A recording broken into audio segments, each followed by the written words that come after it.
This is the story of Mehral, the princess of the kingdom of Emerald. Mehral's beauty was beyond human comprehension, but with it came a terrible secret.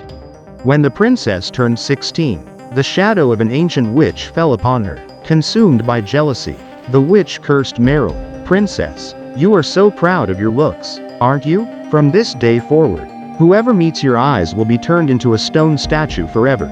The curse proved true. One morning a maid came to wake the princess. The moment Mehral opened her eyes, the maid was transformed into a stone figure. The king and queen were terrified. They immediately bound Mehral's eyes with a thick silk bandage and moved her to the palace dungeon. Time passed. The palace of Emerald became a strange graveyard where stone statues stood everywhere.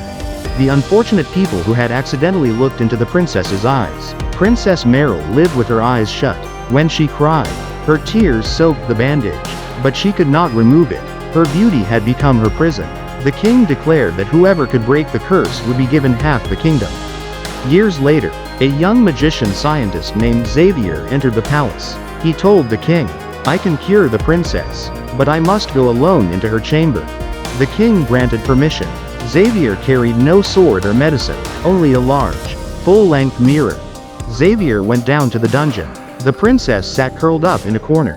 "Princess," Xavier said, "I have come to free you, but you must be brave." The princess shouted, "No, I won't turn you into stone. Go away." Xavier answered calmly, "The curse takes effect when another person looks into your eyes. But what if you look into your own eyes?" The princess fell silent. No one had thought of that.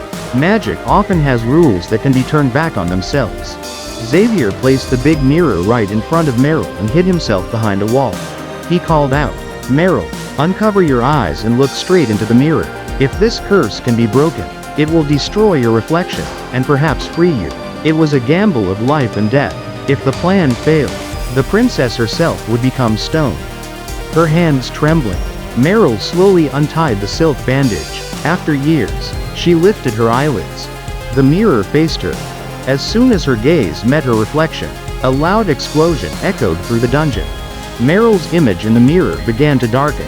Cracks appeared in the glass. A terrible scream filled the air, the spirit of the witch who had cast the curse.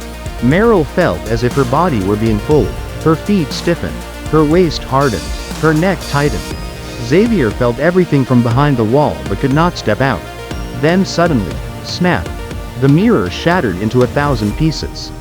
When the smoke cleared, Xavier stepped out. Shards of glass lay scattered on the floor. Mehral lay on the ground, gasping. Xavier asked, trembling, "Princess?"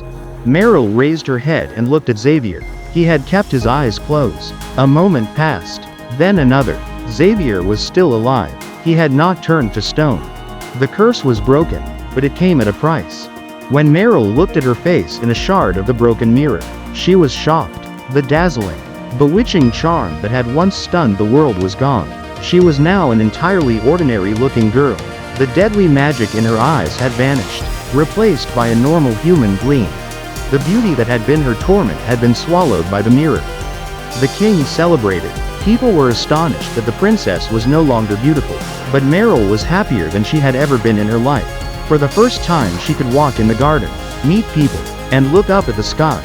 She told Xavier, "You have taken my beauty away." Xavier smiled and replied, "No, princess, I returned your life to you. Beauty was a cage, now you are free."